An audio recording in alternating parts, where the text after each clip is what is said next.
안녕하세요. 진리의 과학의 진리입니다. 이번엔 13번째 시간으로 좌표계에 대해서 알아보고자 합니다. 그럼 영상 시작하도록 하겠습니다. 먼저 직선들로 이루어진 좌표 시스템의 변환 과정인 선형 변환에 대해서 알아보고 2차원 좌표계 중에서 여러분들이 많이 사용할 예정인 극좌표계에 대해서 알아보고자 합니다. 그리고 3차원 좌표계로 넘어가서 원통 좌표계와 구면 좌표계를 설명드리는 것으로 본 영상을 마무리하겠습니다. 자, 먼저 기본적인 행렬 연산이 좀 들어가야 됩니다. 그래서 행렬 연산을 어떻게 하는지 좀 알아보겠습니다. PQ 벡터와 XY 벡터의 관계를 ABCD 행렬로 구성하게 되면 다음과 같이 관계를 정리할 수가 있습니다. 어떻게 정리하냐면 AB 벡터에서 이쪽 방향, 그리고 PQ 벡터에서 이쪽 방향으로 각각 곱해줘서 더해서 첫째 줄에다가 적습니다. 그리고 CD 값과 PQ 값 또 곱해서 더한 것을 두 번째 줄에다가 적게 됩니다. 이렇게 되면 X는 AP 플러스 BQ 이렇게 정리할 수 있고요. Y는 CP 플러스 DQ로 정리가 가능합니다. 이것이 기본적인 행렬 연산이고, 그런데 이 행렬에도 절대값이 있습니다. 이 ABCD 행렬의 절대값을 씌운 것을 절대값이라고 하진 않고요. 행렬식이라고 표현을 합니다. 영어로는 디터미넌트라고 하고요. 절대값 기호로 표시를 해줍니다. 그때는 이 AD 값하고 BC 값의 차이를 이용합니다. 그래서 이 행렬식은 AD-BC라고 정의할 수 있는데, 지금 당장은 의미가 이해가 안 가실 거예요. 제가 여기다가 변환되어서 커지는 크기라고 적어놓긴 했지만 이 의미에 대해서는 다음 슬라이드에서 설명드리겠습니다. 그런데 두 줄이 있는 2x2 행렬 같은 경우는 2차원에서 의미가 있기 때문에 3차원에서 의미가 있는 행렬 같은 경우는 세 줄씩 있습니다. 이건 3x3 매트릭스라고 하는데, 이 3x3 매트릭스에서의 행렬식은 여러분들 벡터 외적한 거랑 비슷합니다. 첫째 줄에 A, B, C를 적어놓고 그 다음에 A, B를 적고, 둘째 줄에 D, E, F를 적은 다음에 D를 적고, 셋째 줄에는 G, H, I를 적은 다음에 G, H를 적습니다. 그 다음에 이 대각선 화살표대로 모든 수들을 곱해서 더해주고, 이 대각선 방향대로 모두 곱해서 빼주면 이 아래처럼 행렬식이 계산이 됩니다. 그래서 여러분들은 행렬식을 이렇게 계산하시면 되고요. 자, 이번에는 진정한 의미의 선형 변환을 알아봅시다.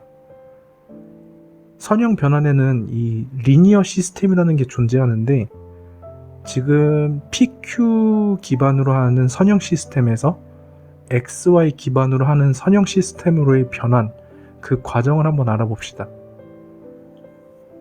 먼저 예시로 제가 P 벡터는 1,2 그리고 Q 벡터는 2,1 이렇게 적어놨는데요. 여기 노테이션에 XY라고 적혀있는 것은 XY 좌표에서 표현할 수 있는 P와 Q의 값이라고 보시면 될 것 같아요. 그래서 우리는 일단 이런 행렬을 한번 만들어 봅시다. P 벡터와 Q 벡터로 이루어진 행렬. 자, 그런데 우리가 만약에 PQ 시스템에서 2,3을 XY 기반으로 표시를 하고 싶으면 이 P와 Q에 각각 2와 3을 곱한 형태를 더해주는 걸로 그렇게 해서 정리를 할 수가 있어요.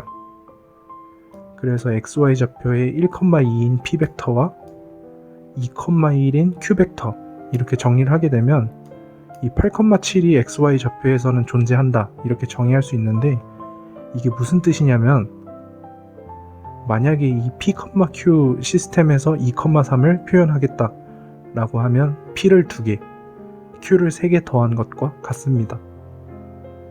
이렇게 표현할 수 있어요. 이게 리니어 시스템에서의 대응하는 점을 찾는 방법입니다.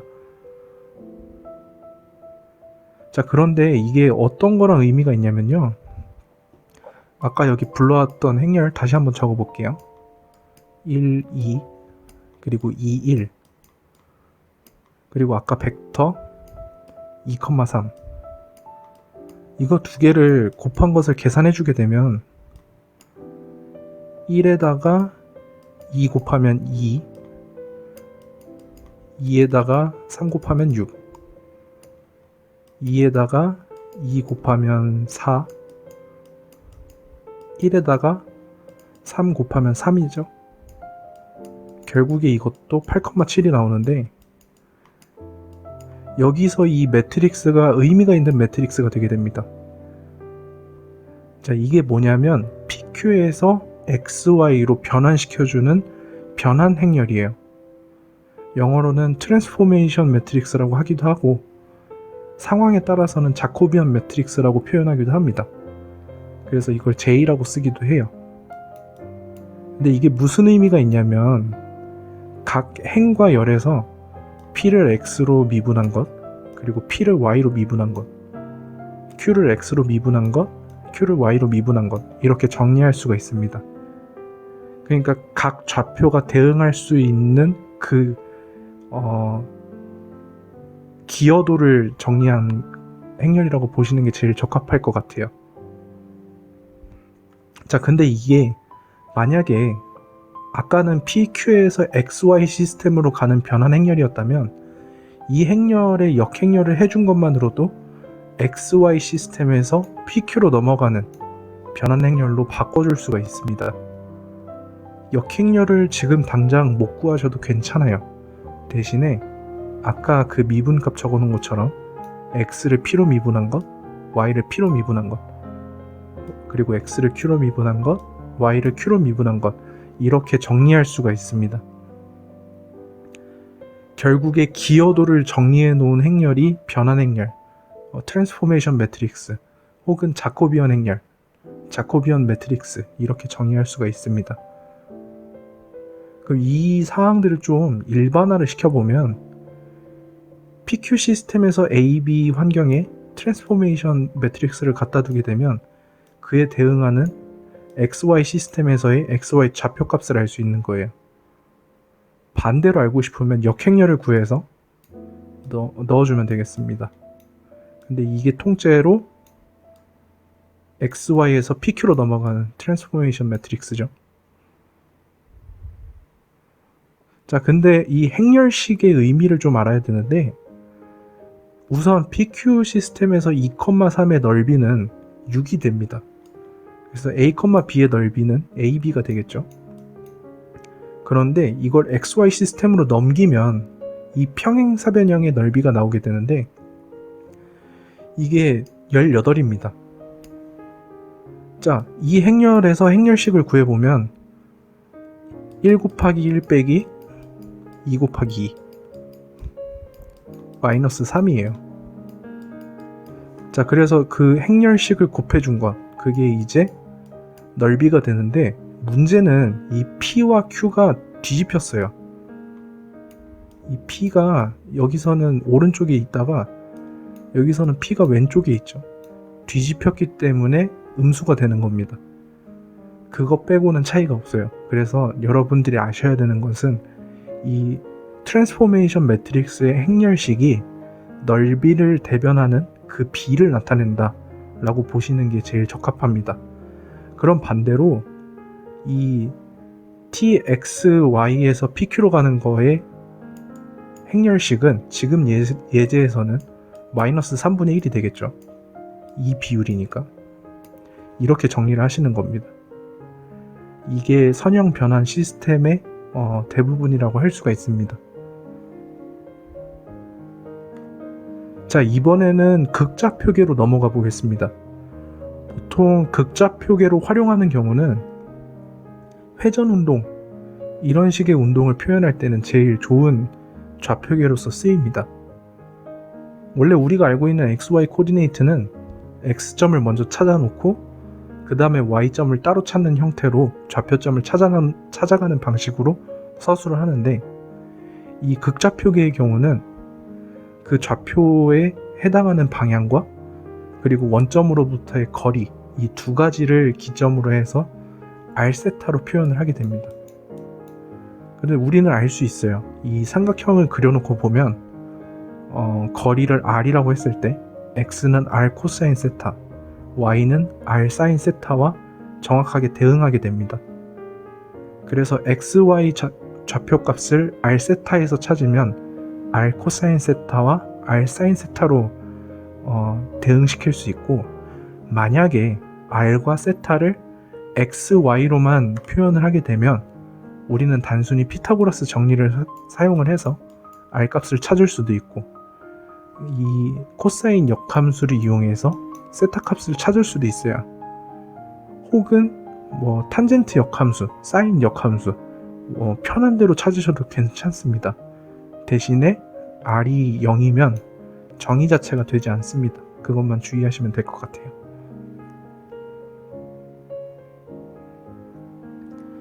자, 우리는 이 위치가 움직이는 거리, 그것을 표현하는 방식들을 좀 찾아야 되는데, XY 좌표는 단위 벡터를 가지고 찾으면 됐지만 우리는 극좌표계를 쓰기 때문에 이런 형태로 미소 각도, 그리고 미소 거리 증분, 이런 식으로 찾게 됩니다.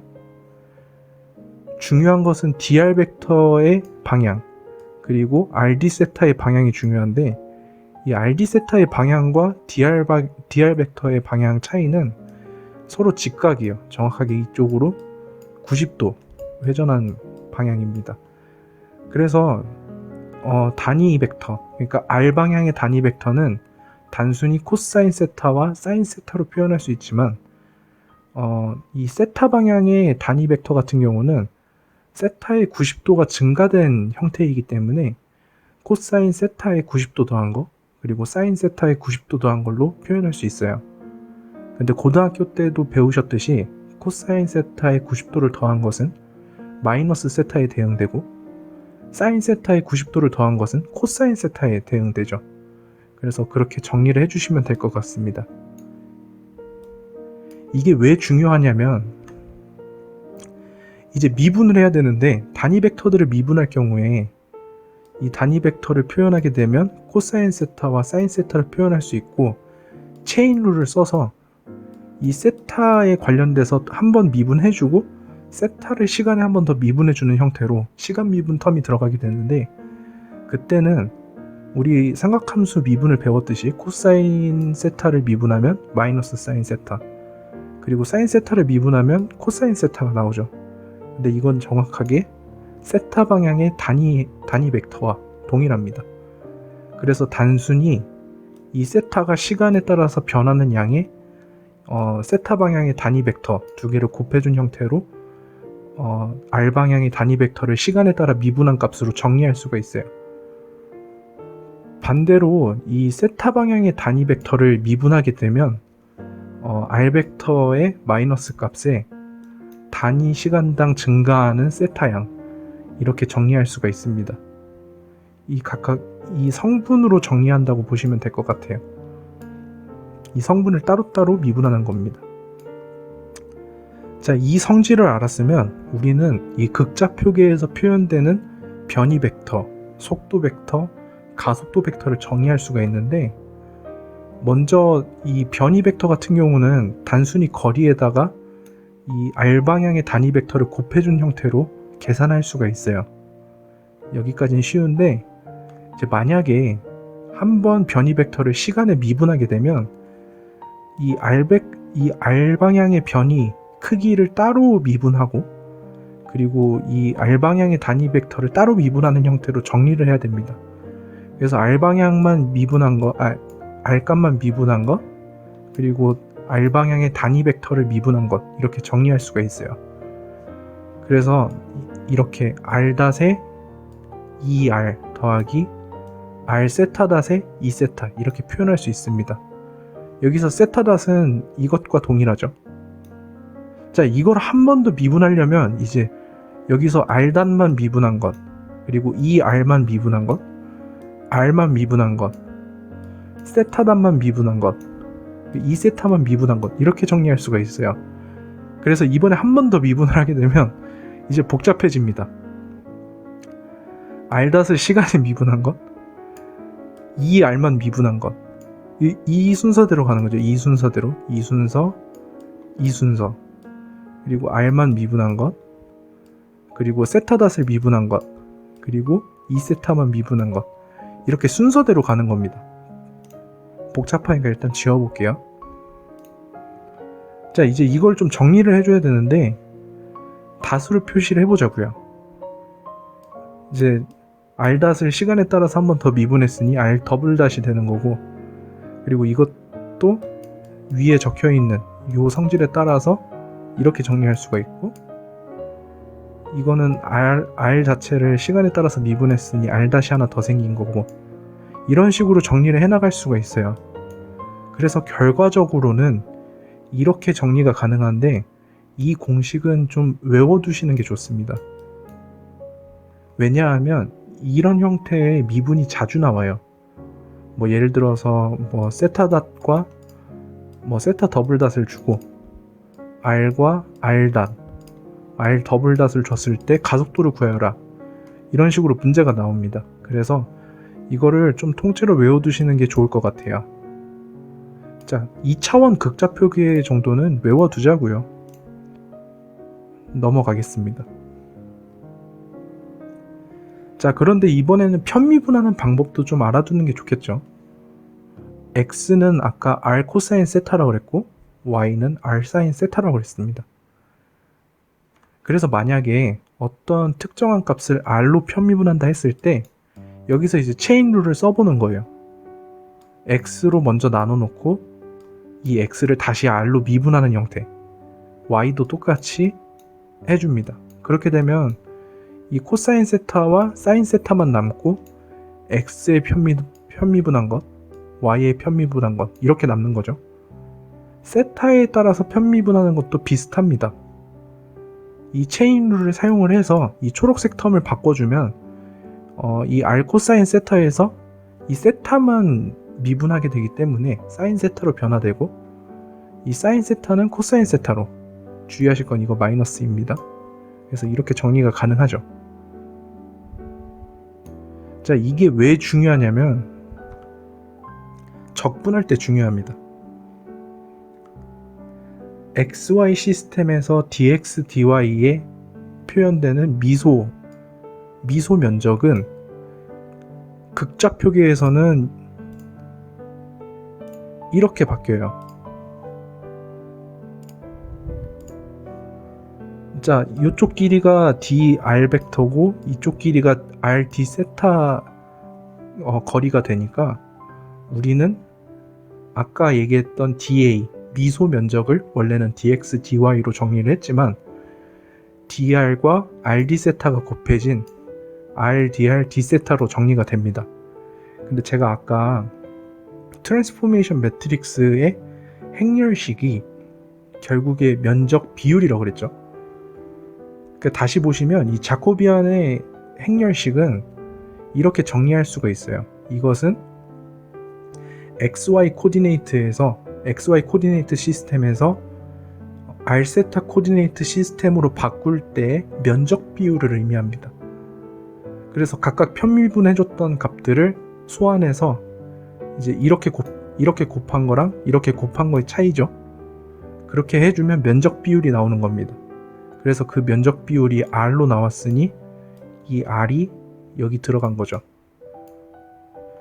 뭐 편하게 생각하셔도 됩니다. 이렇게 그림으로 생각하셔도 되고 자코비안으로 생각하셔도 괜찮아요.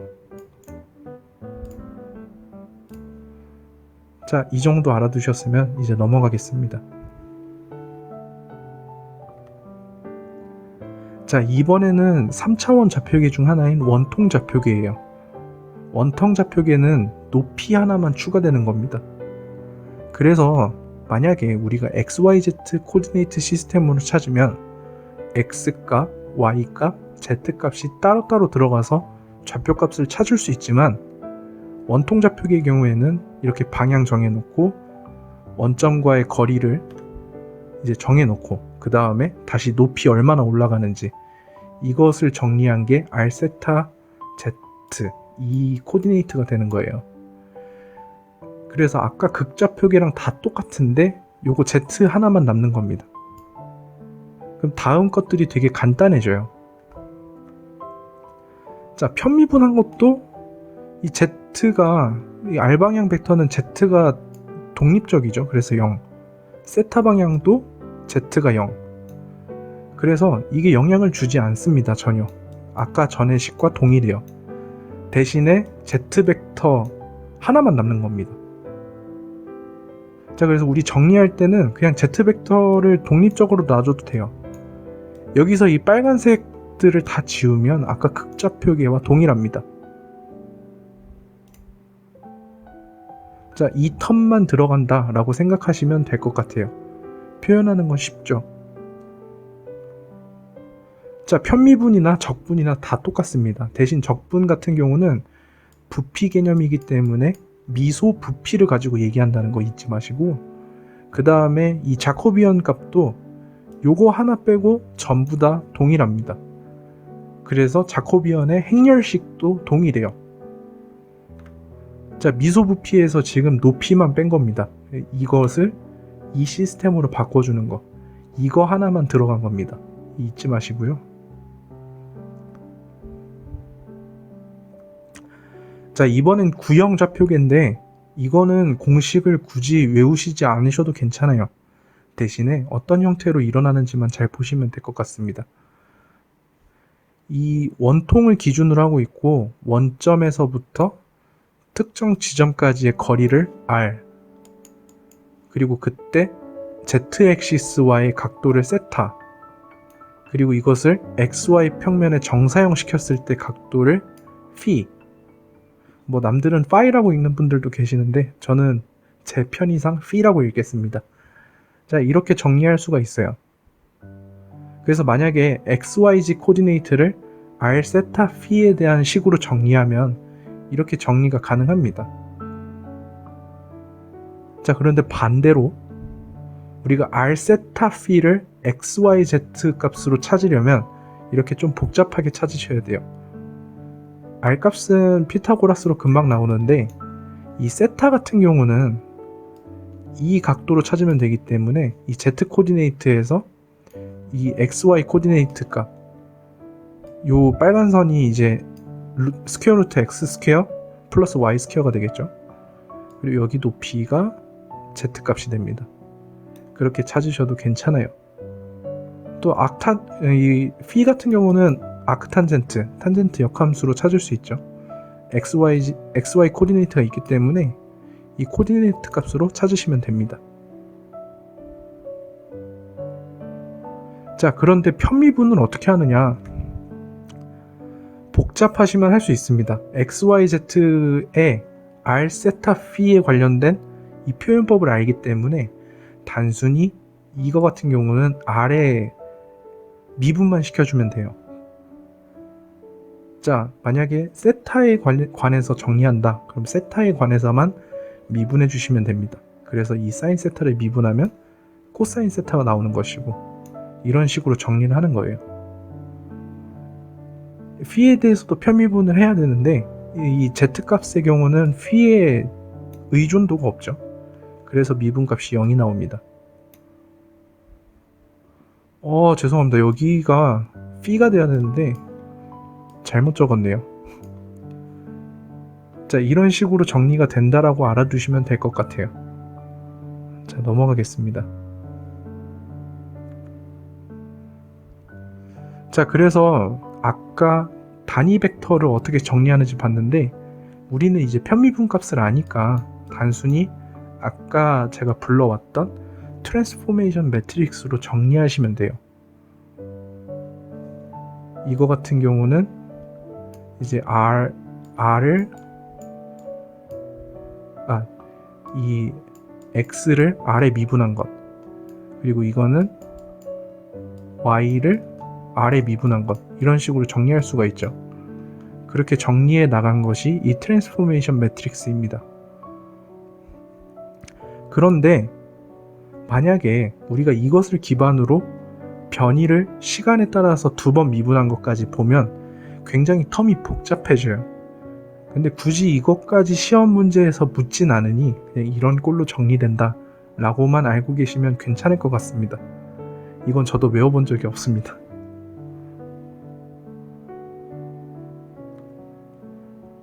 자, 이제 미소부피에 관해서도 봐야 되는데 이 미소부피에서 관여되는 길이는 총 3개죠. 이쪽 길이는 r sin 세타 d phi, 이쪽 길이는 dr, 그리고 이쪽 길이는 rd 세타가 됩니다. 그래서 여기 r 스퀘어에 sin 세타를 곱해준 값으로 정리할 수가 있어요. 근데 이것 값이 통째로 자코비안의 디터미넌트가 되겠죠. 자, 실제로 그런지 보자고요. 우리는 XYZ 코디네이트에서 이제 R 세타 phi 코디네이트로 바꿔야 되기 때문에 이렇게 매트릭스 정리가 가능하고, 그때 행렬식을 보면 정확하게 R sin 세타가 나오게 됩니다. 이런 식으로 적분하실 때 이 자코비안 텀을 넣는 것을 절대 잊지 마세요. 이것을 꼭 기억하셔야지 웬만한 수학 문제 풀 때는 유용하게 푸실 수 있을 겁니다. 물론 물리 문제에서도요. 자, 이렇게 좌표계들에 대해서 알아봤습니다. 이번에는 조금 어려웠던 내용들도 있고 한데 적어도 극좌표계까지는 좀 알아두셨으면 좋겠어요. 원통과 구형 좌표계는 이런 게 있다 정도까지만 알아두시면 될 것 같습니다. 자, 마무리로 푸엔칼의 추측을 들고 왔는데, 혹시 이런 거 아십니까? 이 머그잔, 이 손잡이가 달린 머그잔하고 도넛은 위상 동형이다. 그러니까 좌표 변환을 시켜서 저기 위에다가 표시할 수 있는 거예요. 그래서 푸엔카레가 어떤 얘기를 했냐면 우주의 모양을 이렇게 8가지 형태로 대표시킬 수 있다라고 얘기를 했었습니다. 여러분들께서도 이제 여러 가지 문제를 풀 때 이 형태나 꼴을 바꿔가면서 좌표 변환을 할 일들이 생길 텐데, 그럴 때마다 편한 좌표 선택하셔서 문제 잘 푸셨으면 좋겠습니다. 제가 준비한 것은 여기까지고요. 시청해주셔서 감사합니다. 저는 진리의 과학의 진리였고요. 앞으로는 조금 더 유익한 영상으로 여러분들을 찾아뵙겠습니다. 감사합니다.